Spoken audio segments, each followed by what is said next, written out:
Hello everyone and welcome back to Crimepedia, the podcast that's usually every week, but for the next couple of weeks it's going to be every other week due to some work commitments that we've got. So if you're new to the show, welcome, and if you're not new to the show, thank you very much for sticking with us. This week it's my case, so it's me, Cherry, your host, and with me as always is my true crime BFF, the lovely Morgan. Hello Cherry, how are you? I am great, thank you. How are you? I'm doing very well, thank you. Good. We've had a good, busy couple of weeks. It's been a bit mad. But we're back again for another episode. And in 2 weeks' time, it'll be your episode. So we can have a case from over there. But this week, we've got a bit of a surprise for you. This week, my case is not from England. So if you usually listen, I usually do like the British or I do the European cases. Mm-hmm. But this week, my case is from Mexico. Oh, you're getting fancy. So I apologize now. I apologize now for any mispronunciations that will happen during today's show. I'm sure you're going to do the best you can. Okay. Now, the other thing is, this is not an unsolved case. So usually I usually do the very old unsolved cases. And you usually do more recent unsolved cases from across the water.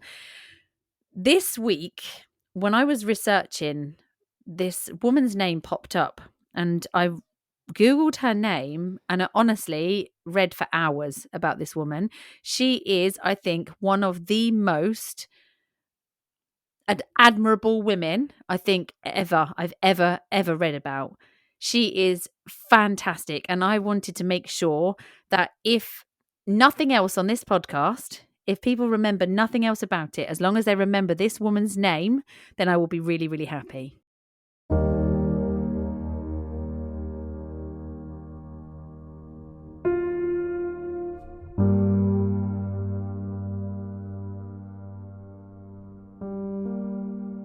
Last weekend on March the 10th, the UK celebrated Mother's Day.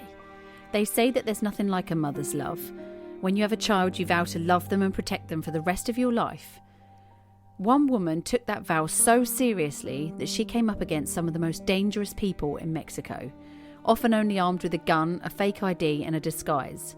She gave hope to hundreds of parents of missing children. This is Crimepedia, and this is the remarkable story of Miriam Rodriguez. Okay, Morgan, so on January 24th, 2014, Miriam Rodriguez, said in an English accent, received a call at 4 a.m. from her eldest daughter, Azalea. Mm-hmm. Now, Azalea told her mum that Miriam's youngest daughter, 20-year-old Karen, had been kidnapped by the Los Zetas drug cartel and was being held for £77,000 or $1,000, I should say, in ransom. Okay. Now, I had never heard of the Los Zetas before, but I looked them up and they are a Mexican criminal syndicate and they are a terrorist organization. Was known as one of Mexico's most dangerous drug cartels. And I think at one point they were the biggest drug and criminal organization in Mexico. I don't think that's the case now, but at one point they were. So they were made up of former special force soldiers. They are known for, and this is just, it just gives you goose pimples. They are known for engaging in brutally violent tactics, okay, such as beheadings, tortures, murder, not just limited to men. Now, while they are primarily drug traffickers, they also run sex and gun rackets. And I don't know what it is, rightly or wrongly, I don't know what it is. You can kind of not excuse, but you can kind of look over gun racketing. You can kind of look over protection rackets. You can kind of look over the crime stuff, as soon as it gets to sex, torture, that kind of Yeah. stuff, things get quite serious, and it gets to be quite. It's horrible. Well, Now what was the name of them again? they What was their name again? Los. Los Zetas, so it's Los Zetas is Zetas, Oh, but pronounced Cetas apparently. yeah. I I'm know who they taking are. this. I'm taking this from other websites. I'm Yes. taking this from other people. That's how you pronounce it, Los Zetas. The So history is Los Zetas. Okay. They are. that's how I would have said it, Los Zetas. Yeah. That's But how I would say it. apparently it's pronounced with an S. Yeah, Weird. but okay, whichever way. Yeah. They actually have a very interesting history. I mean, we're not going to get into, but the fact that when you say that they're former federales, they were Yeah. actually formed by the Mexican government to Yes. fight Yes. against the Mexican drug cartels, and they ended up turning into a drug cartel. They turned themselves. into their own drug cartel. Yeah. Yeah. The information on this case, there is so much of it, and I read so much about this drug cartel because in England, although we have them, they're not the same as the Mexican. Like, it's very famous, isn't it? In films and things like that, it's very different, and here is very different to there. And so when I was reading through this, it's fascinating how this cartel is formed and how they turn against each other and how the government have no power over this kind of stuff. It's crazy. Yeah. Like you would think that the government would be the top of the tree. They would be in control of everything, and it's so not like that. It's crazy. Honestly, the amount of notes that I had to cut out of this to make this into a 45-minute episode is ridiculous. There's so much. So there is going to be a lot in this episode that I am not going to tell you, that you will probably read online and go, wow, she never mentioned this. But that's why, because we have to stick to a time limit, because you guys don't want to sit here for 3 hours and listen to me bang on about drugs and stuff like that. So what everyone needs to know, I've missed out of this. What everyone needs to know is that they're horrible, horrible people. Very, very evil men. I don't understand how these men have families and have relationships, because what they do is just evil. It's awful. How could you? It's the stuff of nightmares. It's the stuff of nightmares. I don't know how you could do that job and then go home to your wife and kids. And as a wife, right, as a female, how could you even put yourself into that situation? Because not only is your loved one, your spouse, in danger every single day, you're in danger too. Because what they do is they go after families. It's not crazy. just men, it's kids and wives. And I always thought that there's like a criminal code, that is that you don't touch wives and you don't touch kids. But I mean, in this story, you'll understand that it's not just men. There's not just men in this cartel. There are women doing absolutely awful things. So bad. Honestly, I think this story should be made into a film. When I start telling you about this, there is one film that you will straight away think of, and it is very, very similar to that film, but this is real life. Okay. And I think this should be made into a film. So we know that this cartel is awful. We know that although they do operate protection rackets, they also perform assassinations. They have extortion rackets going. They do kidnappings. They do a lot of other illegal activities. Now, Miriam paid the ransom, the $77,000, immediately, hoping that she would get her daughter back. But there was no news from the kidnappers. Okay, her and her husband weren't together. But they come together when this has happened. They borrowed money from the bank to pay the ransom. And oh my God, get this. The bank there actually offers loans for kidnap payments. It's that prolific. They actually offer specific loans for kidnap payments. But I wouldn't be shocked. I wouldn't be shocked if these banks were in the pocket of these cartels either, right? Well, it's a question you got to be asking yourself, isn't it? Right. Because it's very corrupt. So, is Miriam's family are they well-to-do, or what? Do we know what their economic background is? They or own they their just own store. they own their own store, so they own a cowboy store. So I think Okay. they're comfortable, but they're not crazily like minted. They're not. It's not like they Yeah. live in a massive, great big castle, and they've got loads and loads of money. Well, yeah, because my question is like they're going and doing these kidnappings. Like, how do they decide like who they're going after? Or is it just random? And if Yeah, if it's from a poor I mean, family, then this. Well, sorry for you, but mm. we're gonna off them. You know. Well, a few years earlier, the Los Zetas had murdered almost 200 people. These people were found in mass graves in the area, and the Yeah. majority of those people were kidnapped victims from like bus hijackings. Yes. And literally thousands of people had left the area because they were so frightened that they were going to get hijacked on their way home from work, on their way to kids on the way to school. This These people were just terrorizing the area. I mean, Karen's brother, Miriam's son Lewis, had already moved away because he was frightened of becoming a target. But Yeah. Karen was 20. She wanted to finish her education. Her mum had a shop, like the cowboy store. It was called Rodeo Boots, which is cute. Hmm. And it was understood that Karen was just driving when two vehicles surrounded her truck. Now, Mm. men with guns pulled her out of the car, bundled her into the back of their truck, and then took her back to her family home and tied her up. And this was going to be the point that they were then going to wait for other people to come home, and then they were going to rob them. And Yeah. whether or not they were going to leave her, I don't know. But a family friend dropped by to work on a car at their home. And so they startled the kidnappers. So the kidnappers then took Karen and the family friend and left with both victims. Okay. Yeah. So obviously Miriam and her husband were absolutely frantic. They had borrowed money from the bank. They paid the ransom immediately. They were instructed to take the money to a local health clinic and leave it there and then wait in a nearby cemetery. Now, they did that, was waiting in the cemetery for further instructions. However, nothing came, like nothing happened. So, I mean, imagine being them. Your daughter's gone missing. You know she's been kidnapped because you've had a ransom for her. You've paid the money and now you hear nothing. You're just waiting. It must have been absolutely agonizing for Yeah. them to be sad. I mean, they've got other children. They've got an older daughter. They've got a son. Thankfully, both of them were safe. So Miriam was then contacted again by the kidnappers, and they demanded more money from her. Now, she begged them to meet her. She wanted to meet them. So she went to meet them at a local restaurant called El Junior. Now, the man that came to meet Miriam said that he didn't have Karen and had nothing to do with it, but he would help find her.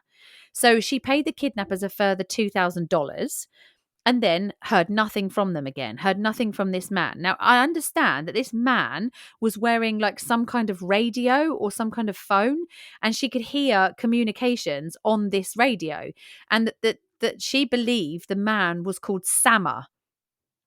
It's Sama. So I'm not Mexican, but I'm guessing that's how you pronounce it. So that's what she kept hearing. So she then thought, okay, I'm going to remember that. That's what this guy is called.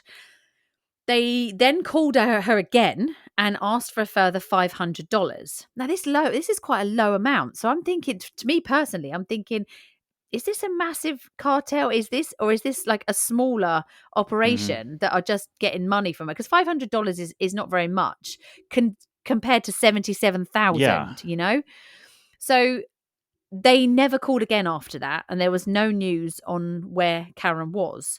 Now, the guy that was abducted with Karen was actually set free, as he was apparently no use to the cartel. They were getting no money out of anyone for him, and so they let him go, which I would have expected them to have just killed him, Yeah. but they actually let him go.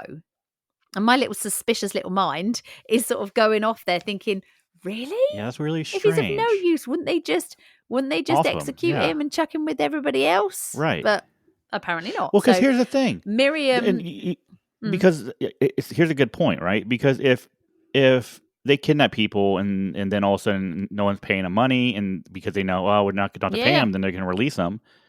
They're not going to get anything. yeah, So exactly. that's why it's like, okay, that's a little strange. Your suspicious little mind is overturning like mine. Yeah. So the first thing I thought, I was like, well, why didn't they just shoot him then? Right. Because surely they don't care about him. So, surely another one is not going to make any difference. I mean, thankfully they didn't, and the guy's okay. But Miriam interrogated this guy, and she explains to him that she met with this man and that the radio kept saying Sama, and he confirmed that yes, the man that she met was involved in the kidnapping of him and of Karen. So Miriam then went on Facebook, of all things, right? Found this profile of this guy, found a picture of him, and he was standing next to a woman wearing an ice cream parlor uniform. Okay. So she found out where the parlor was that this woman worked at. Oh, wow. And it was only 2 hours away in the same town that her son Lewis lived in. So she went out there and basically stalked out this ice cream parlor, watched the comings and goings, watched who turned up, watched when they turn up, and found this Sama. And he turned up to pick up the woman in the uniform regularly. So she then knew that's where this woman who's got something to do with him works. So she followed him home, back to his home address, right? I mean, this is a 50-something-year-old woman, and she is carrying out her own investigation. So she now knew where this guy lived. So she dressed herself in an old work uniform and disguised herself. So she changed her hair. She disguised herself and began knocking on doors in that man's neighborhood, pretending to do a survey. Now, obviously, he's seen her, so he knows what she looked like. Yeah. So she obviously waited until he had gone and then knocked on the doors. She gathered intelligence on this guy and on the area as much as she could, took the evidence to local authorities. But unfortunately, like we said, the local authorities, one, are under so much pressure because so many people have gone missing. They've got so much on that they can't dedicate time. Financially, they don't have the resources to investigate stuff like this. The other fact that, are they under the thumb of some of this cartel? You don't know. And are they not investigating because a lot of times they were they can't and are? Yeah. Exactly. So she took it and nothing. There was nothing from the authorities. Now, by the time they had an arrest warrant for him, she says that it seemed like the authorities didn't care, which I can understand. If you are in the pocket of these kind of things and you're told from higher up to keep your mouth shut or to forget an investigation, you have to just do that kind of thing. So I'm not saying that is, but if that is the case, you can see why nothing happened. By the time the arrest warrant was made, this Sama had completely disappeared. So we don't know where he went. But in a twist of fate, Lewis, Karen's brother, was locking up his shop one day and a man walked by who he recognised as this Sama. So he called the authorities. Yes. Sama was arrested and was interrogated by police.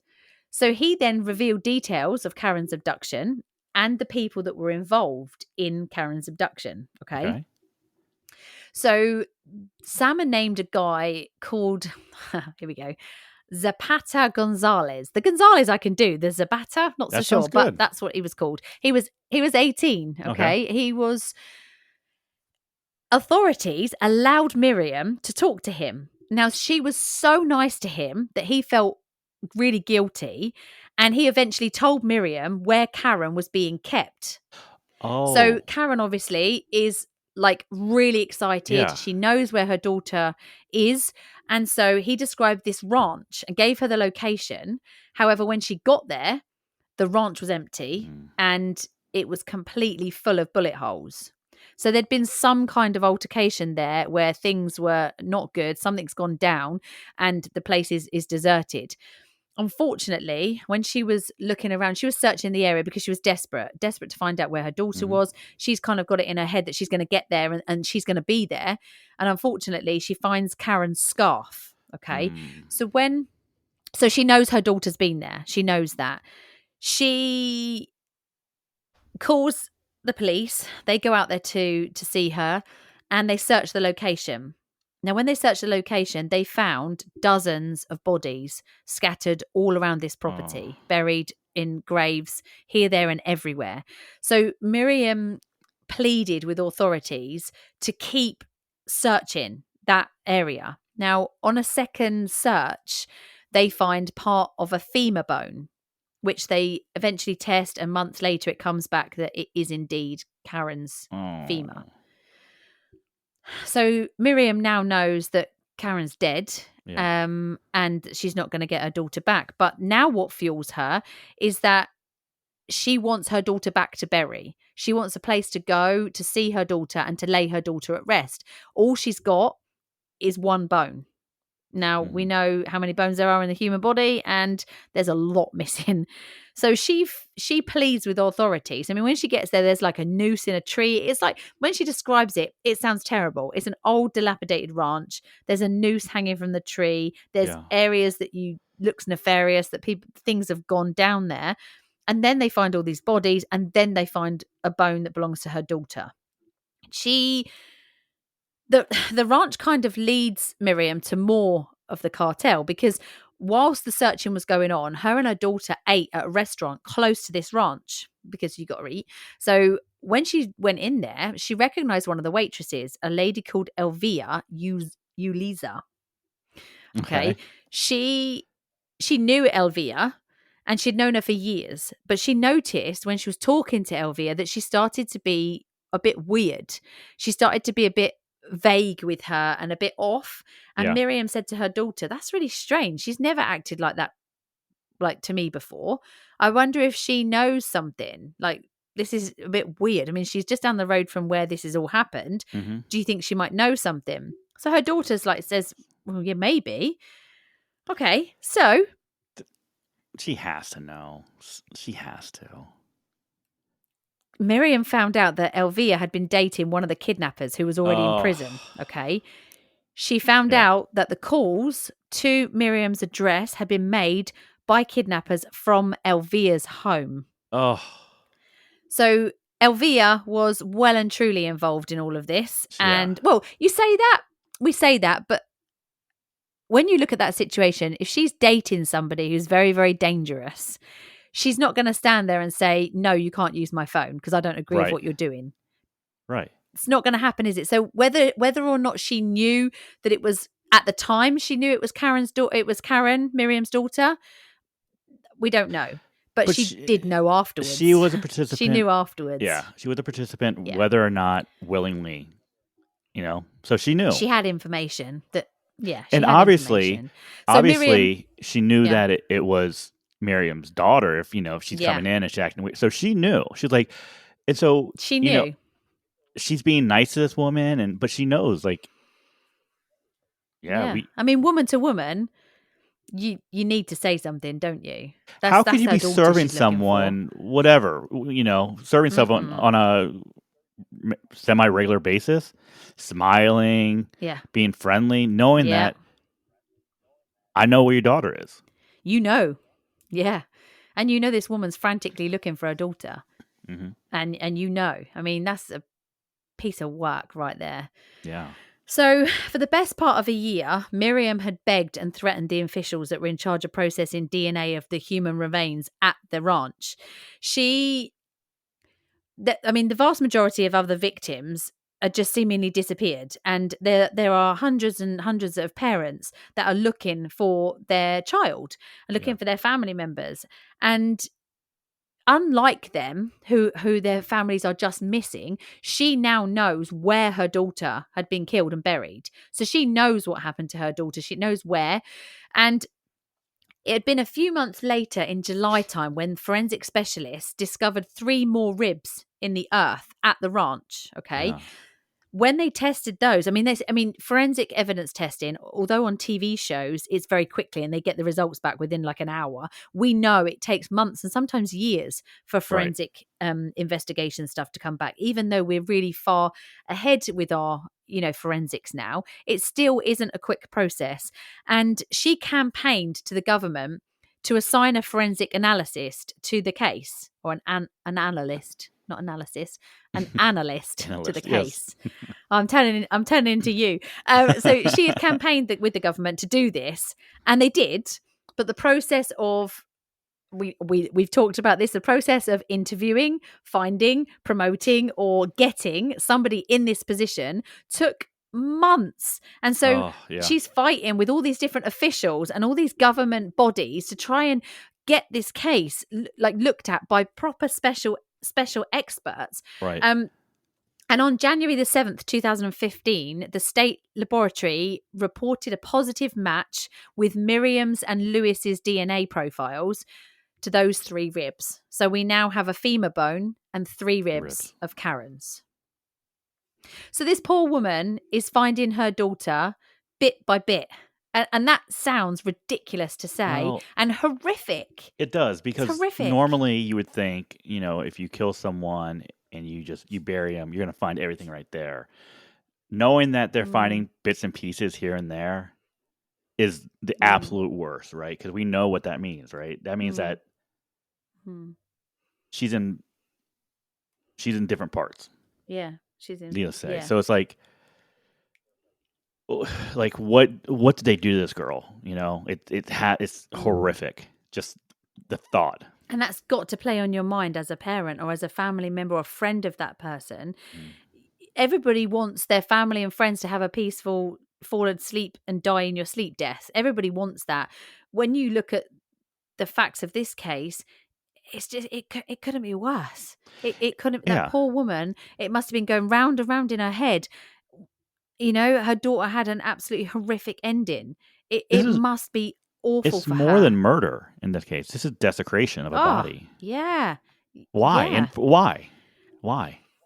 And the other thing is that she's only finding bits of her. So her daughter, she can't rest. She cannot rest until she has her daughter home in her entirety. And I understand that. I understand that I would be the same. I would be wondering, where is she? I want her all back. I want her back where I can go and visit her. Yeah. So in 2015, she was literally at the end of her tether. She sent a letter to another Mexican agency called the State Commission for Human Rights. Now, this was a group that was set up to protect and promote the rights of humans and victims. Now, don't know if I can say this, Tamaulipas. This is where it happened. So it's Tamaulipas.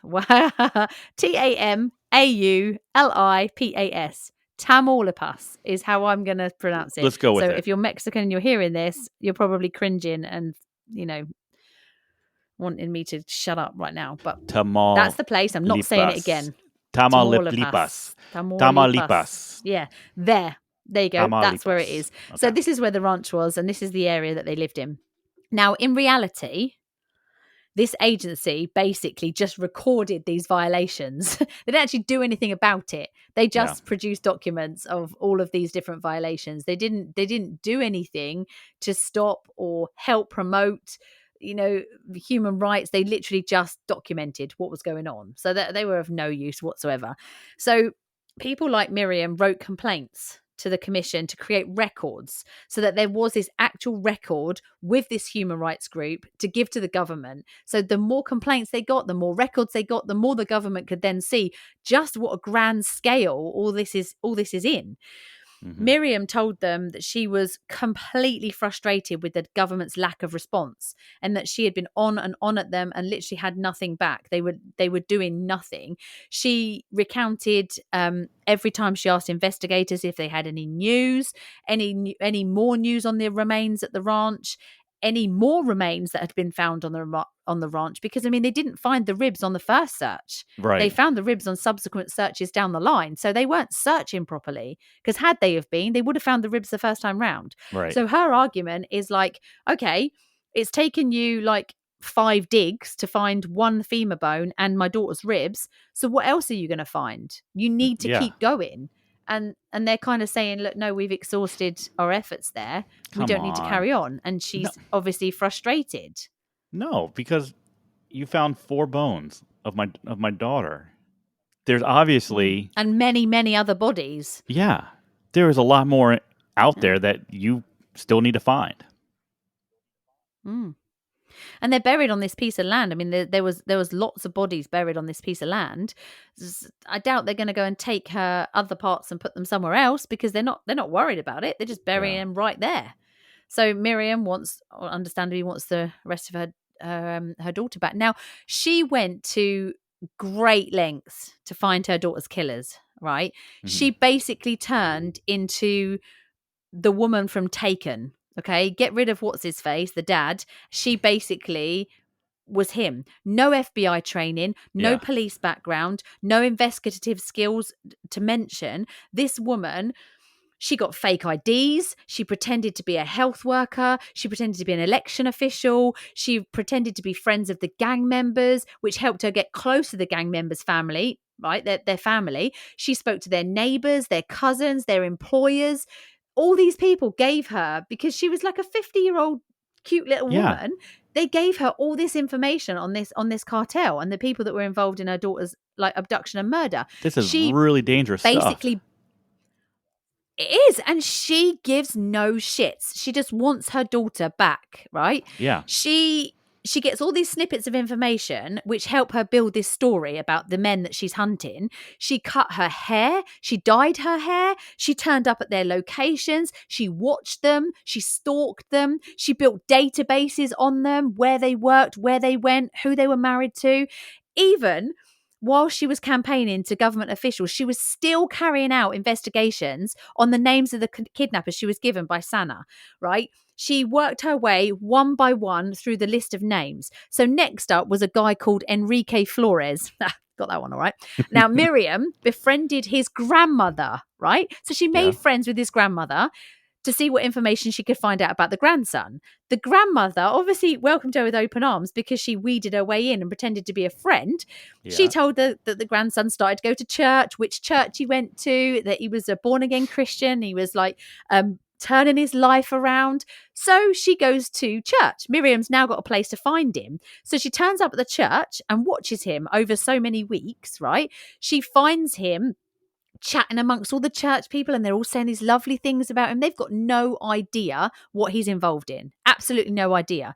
So she hands over this whole folder of information on this guy to the police, who come and arrest him in church in front of everybody. And so that's another guy in prison. So like Miriam is just a force to be reckoned with. Yeah. So because of the way she was feeling and the lack of support, she decided to set up this support group for parents of kidnapped children. And I don't only mean children, because obviously it's her child, but she's in her 20s. Yeah. And in English, it's called the Vanished Collective. I'm not even going to attempt it in Mexican. So there were over 600 members. Well, it's Spanish. There were over 600 members in this group. She received death threats on a daily basis from gangs, from family members of the gang members she'd arrested, but she still didn't care. She just didn't. So the next guy on the list, which is probably one of the most famous ones you'll read about, and I love this bit, she tracked down this guy who was a florist, and in a lot of the stuff you'll read, he's just known as the florist. She spent a year tracking this guy down. She found out that he peddled flowers at the Mexican border. Now, she had been, I think by this point she had been, it was a few years since Karen had been killed, and she'd gone down the list, and she was like quite a way through the list of the people. She interrogated other criminals that this florist guy worked with. She infiltrated relatives who unwillingly gave her tips on where this guy was working and when, and she managed to find him. Now, on the day that she found him, she was dressed in just a trench coat over the top of her pajamas, okay? She had a baseball cap on, and she finally sees him. She got so excited of finding this guy that he clocks her, realizes who she is, and makes a run for it. So, oh wow, Miriam, not deterred, in her 50s, sprints off after this guy, manages to get behind him, grabs hold of him, and he trips and falls into some railings. She puts a gun in his back, and she keeps him there for an hour until the police arrive. And every time he moves, she tells him, if you move, I'm going to kill you. And she keeps him there, pinned against these railings until the police get there. She is so badass. It is unbelievable. This is a movie. This is 100% a movie. It is 100% a movie. And this is 100% true. This is completely true. This woman, and this is why I did it, because it was Mother's Day last weekend. And I just think everyone needs to know about this woman, because she took on something, an institution that is the most scariest thing. And you'd be forgiven for being frightened enough to just let it be and accept what's happened. But she would not rest. She wouldn't leave it alone. It took her 3 years to track down almost all of the living gang members who kidnapped and killed her daughter. And so far, at this point in the story, she had found 10. and she had got 10 put away. So in April 2017, Miriam found another one of the gang members and handed him into police. Now, this took the total to 11, but weeks later, one of the daughter's killers escaped from prison. Mm-hmm. And on the 10th of May 2017, which is Mother's Day in Mexico, Miriam was shot 12 times and killed in her own front garden. No.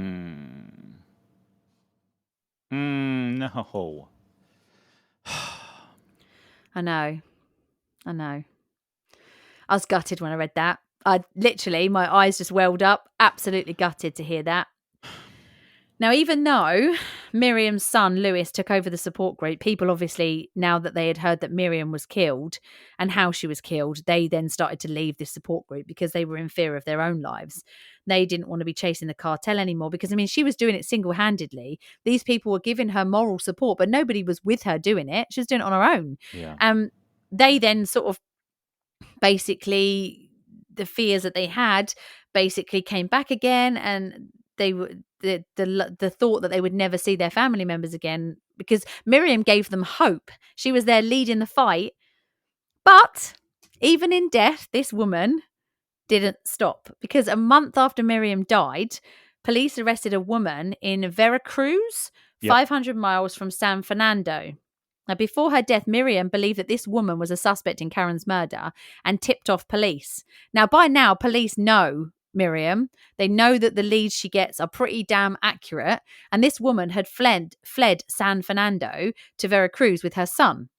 It turned out after the police investigations that this woman had been Karen's torturer. And she had beaten Karen as she had hung from her wrists. Oh. So Miriam Rodriguez had tracked down another gang member, taking the final total to 12. This remarkable woman took on a whole cartel on her own. And although since her death, no one's continued to fight against this, no one's fighting for the missing people of Mexico. And this story will make history. She never gave up. She never gave up fighting. She never gave up campaigning to end all of these drug wars, the murders, the kidnappings, the trafficking, right up until the very end. She was still going. And I just think that there should be some kind of legacy for Miriam. There should be some kind of statue or some kind of award or something.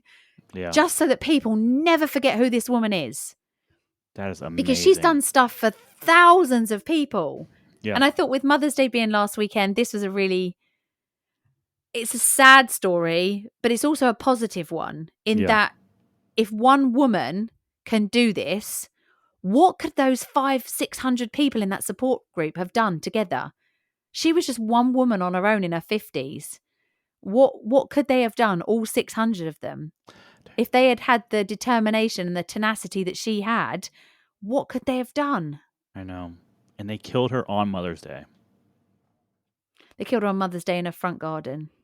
That Bastards. Sorry, they knew what they were doing. Excuse my language, but I was so... Of course they did. Of course they did. And even though she had police protection, in air quotes. But Miriam... I know you can't hear me, but I just want to say I think you are bloody fantastic. And I think that it just goes to show the love between a mother and a daughter or a family member to a family member. It just goes to show you what that can do. And that, you put your mind to it, you can do anything. She tracked these people down. She got them put in prison. I know she lost her life in the end, and her children obviously are now missing their sister and their mum. Yeah. But by God, am I in awe of her. What a woman. What a woman. And so I thought we have to tell this story. I want everyone to know about her and how brilliant she is. The one thing I can say is she did not die for nothing. If that makes sense, right? No. Like she put everything into her search for her daughter, search for justice. Yeah. No one else was doing it. So I'm going to do it myself. No. Unbelievable. And she did. Yeah. And I just can't believe how fantastic she is. I've told everyone about her. Everyone I've spoken to since I've been researching this case. And there was so much more, Morgan. There's so much more that she did. Like if you actually go and read through the articles and the stories online, and there's actually a book about her. I'll find it and I'll put it on our socials, because there is actually a book that tells you so much more than what I've just told you. This is literally just skimming the surface of what happened. That woman did so much stuff in such a short amount of time, just through pure determination. I'll find out what the name of the book is and I will put it on our socials so you know. But because I'm going to definitely buy the book. I'm definitely going to read it, because I just think she's fantastic. Absolutely fantastic. I mean, it's so unfortunate that she had to be put in that place to begin with, right? I mean, yeah, no one deserves to have your life ripped completely no out of the ground for what, right? I mean, it's like for peanuts, right? This is $77,000 for a cartel is nothing. For a life, it's nothing. It's nothing. No. And it's difficult to comprehend, because I think these men that are in this, and the woman and the women that are in these cartels and these groups, they've got family members. You know, they've got brothers, sisters, mothers, fathers, children. They're not just lone soldiers on their own. They've got families. Like, how would you feel if somebody did that to your family member? Karen did nothing. She did nothing. Right. She was abducted out of her car and tortured. For what? You got the money. Yeah. You got the money out of her parents. Like, why? Why did she need to die like that? Why did you need to torture her? That's just sick. There's no need for it. It's because they enjoy doing it. That's why. Yeah. But I don't believe that there isn't a point, at some point, where that torturer or that person doesn't think, what are going to be the consequences to this? What if that was my daughter? They must think it. They're human. Although they're behaving despicably, there must be a point where they lay in bed, any little noise, they're going to be jumping up because they think someone's coming to get them, because they're always looking over their shoulders, because they do bad stuff. Yeah. They can't rest easy at night, surely. I mean, so they must have feelings, because they've got family members. I don't know how you could do that to somebody so innocent. I just don't get it. I don't understand how you could do that to somebody. I don't understand. For what? It's terrible. For what? I mean, know, drug cartel to drug cartel, when you're fighting each other, I get it. But why go and kidnap someone's innocent and torture her? Why? Like, she's got nothing to do with you. She's done nothing to you. She's got no value to you other than this, like, money you've got out of her parents. Yeah. I mean, I don't understand. You're either gonna, all you're doing is you're creating, well, you want to create fear, right? This case, they didn't create fear, right? They created an enemy. Yeah. Yeah. It's like, and she was, a complete force to be reckoned with, bless her. I just think she's amazing. Totally amazing. Yes, unbelievable story. Yeah. Unbelievable story. And we had to tell it. I know it's not our normal remit, and I know that we usually focus on cases we can do something about, but I think this is doing something. It is. I think this is spreading the word about this woman, and I want everyone to know her, and for her to be, I want her to be admired. I want her to, bless her. Yeah. Like, she's so brave. I mean, there's shows on Netflix like Narcos. Like, they had Narcos Mexico, right? Yeah. Which focuses on the cartels themselves. They need to do a show about people like this. You know? Yeah.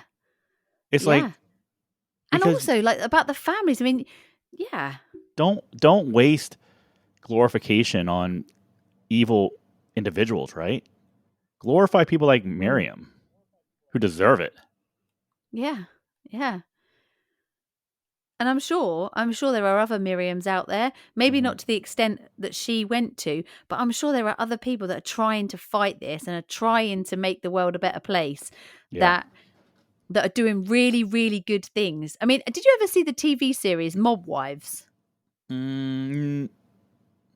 I don't think so. It was on like MTV or something. So there was this show that was called Mob Wives, and it was basically, it was like the Real Housewives of, but it was only women that were in mob relationships or mob families, and it was really interesting. Yeah, how their husbands would carry out these dodgy dealings. But when the police would come and arrest them for it, or they would put them in prison, it would be so unfair that their partner had been put in prison. And it's like, but hang on a minute. Your husband is involved in money laundering and murder and extortion. But when he gets caught for doing those illegal activities, we need to feel sorry for him because he's now in prison. And but it was a brilliant show. But it did show you the vulnerabilities in the families of those people. Yeah. And it showed you how they were always frightened that someone would turn up and it would be, someone would want to take on the family because to get to the dad and things like that. And it's not a life. It's no life to live. The money may be great and everything, and you've got lovely possessions in your house, but when you can't even, go out without being worried that somebody's going to kidnap you and hold you to ransom to your husband, it's not a good life, is it? It's not a good way to live. No. So that is this week's case for you all. I hope you found that interesting. Yeah, I just think about this, like where right now it's midst of like spring break for schools, universities, colleges, I think high schools and stuff. And what was it? Oh, just the news, like the U.S. government was issued an official warning, like for people traveling to Mexico to not leave resorts, like don't go into cities, stay in the resorts. Yeah. Why would you go? Why would you go there? No, it's scary. I don't know. Yeah. Well, they probably go because it's probably a lot cheaper than beautiful. It's beautiful, and it's probably a lot cheaper to go there than safer places. Yeah. I don't know. And it's Mexican people are beautiful people. Yeah, they are. They're a wonderful, lovely Mexican people, and the food is great. The views are amazing. The weather is brilliant. You can see why people love it. There are a few baddies there, but then there are everywhere. Yeah, I still have zero interest in ever going to Mexico. No interest. I can understand why. No, I can understand why. A lot of my friend got married in Mexico, and it's very beautiful. But I just can't see past the whole, the case that we did, Dean Ray. I just can't. I can't get it out of my head. On holiday in Mexico and ends up dead. I just can't do that. I can't. No. If you're going somewhere where like the police are walking around with like machine guns and stuff, that's probably not the safest place to be. They do that in London, though, and London's not that bad. They don't carry machine guns around. Just not machine guns, but they do carry guns. They do carry big guns. Yeah. In like airports and in the major train stations and stuff. Oh, we have the British Transport Police. Yeah, carrying guns, and they are pretty mean-looking guns. Yeah. They look like soldiers. Never noticed them. They do look like soldiers. Them. Yeah, they do. Maybe they don't where I live. It's a bit sleepy. Yeah. Yeah, if you go to like a huge station like St Pancras, one of the biggest stations in London, obviously that's got connections to France. They have the Eurostar that goes there. Yeah. They have armed police walking up and down the platform. Yeah. They usually look very handsome for all you ladies out there interested in men in uniform and ladies in uniform. Can confirm, not bad at all. So yeah, not bad at all, and they keep you safe, which is lovely. Oh, that's funny. Well, thank you very much for that. So you're very welcome. Well, with that, we like to do a little thing at the end of each episode to lighten the mood, and this week I have something for you, and this is Dumb Criminal. Hey, criminal. You's a dummy. Criminal. You's a dummy. I haven't talked to Captain in a while. For those that you are wondering, actually, Captain Morgan will be back eventually when we have time. Captain's gone missing. He's missing in action. There's no Captain and Morgan. There's just Morgan at the moment. So you can talk to yourself. You can have special guests. Why don't you just have a guest on and I could do that. Yeah. You could do like, maybe I'll do that. Not Captain, but Morgan, and then just do like add someone else in instead. Do you remember before we used to do Cherry, not Captain? Yes. When you very first started, and I stood in for him for a couple of times, and it was like Cherry, not Captain, and Morgan. So that's what you could do. You could do like not Captain and Morgan for a couple of weeks until he's back. Yeah. You could do, get some guests on. Who have you always wanted to interview or talk to in the true crime world? That's a good question. I have to think about that. Yeah, do it. I think it'd be fun. Yeah, let's do that. Sounds good. Why not? You're smart. Well, Sherry, this person was not smart, okay? So Okay. I think everyone knows that if you're going to be drinking, the last thing you should be doing is driving, right? Don't get behind the Oh, wheel yeah. if you're out drinking. And if you need a ride home, get an Uber or get a designated driver. Well, Definitely not a police car, an ambulance, or a fire truck. definitely not. Well, a 26-year-old woman from Indiana decided after a night of drinking that she was going to call a designated driver to come pick her up. Okay, that's pretty smart. Okay. Smart. Yeah, that's smart. What was not smart about this was the person that she called to pick her up was her 12-year-old son. Oh, no. Why would you put your kid in danger like that? I have no idea. I mean, I know you guys start driving early over there, but like 12 is a bit too early. No, I mean, that is 12. I mean, can he even see That's over really... like the steering wheel at 12? No. You'd have to sit on a pillow. I passed my driving test at 17 and had to sit on a pillow to drive my car because I couldn't reach the pedals. So a man actually called 911 after his sister-in-law, who is Lindsay Pearson, picked up her kids after having drinks at a place called Rick's Sports Bar. Okay, so it was her and her three kids. No. Because she had been drinking, she had her 12-year-old boy drive her and her two juvenile children home. Okay, Jeez. now when police arrived at her apartment, she was confronted, and when asked, Pearson claimed that she did not know that 12-year-olds could not drive vehicles on public roads. Come on. She's just trying that on. Yeah. So no one is that dumb. She's just trying that on. So in addition to charges of resisting law enforcement, disorderly conduct, criminal recklessness, she was also charged with child neglect. So good. I'm glad. Yeah. I mean, regardless of, not everyone can be a designated driver, people. Don't make your kids drive you home unless you've got a license. Yeah. I mean, to be fair, I have seen some 12-year-olds that are like 5'10", so he may have looked old enough to drive. But I mean, really, are you going to put yourself and other kids in danger by letting your kid who hasn't got a license drive you home? No, Get a taxi. I'm not letting a kid whose only experience of driving is Mario Kart drive me anywhere, right? Yeah, that's true. It's bad enough when your kid is 17 and has got their license. It's bad enough getting in the car with them then, let alone when they're 12 and haven't. I mean, that's crazy, isn't it? Who would ever think like, this is okay. This is okay. This is not okay. Drinks, isn't she? So your perception is a little bit off. Oh, my God. Oh, God. So awful. So, well, don't be dumb. Don't be dumb. Don't be idiots. Although, be dumb, because we love to add this to the end of the show just to show everyone how stupid you are. Keep the dumbness coming, people. And she was caught before she let it happen, so no one was hurt in this dumb criminal story, which is always good. So thank you so much for joining us this week. We hope you've enjoyed this week's show and had a little bit of an uplift from Miriam's story. Go out, research her. I will put the details on our socials of Miriam's story and the story that's written about her so you can read it. And we will be back in 2 weeks' time with Morgan's case. So for now, between then, be nice. And bye.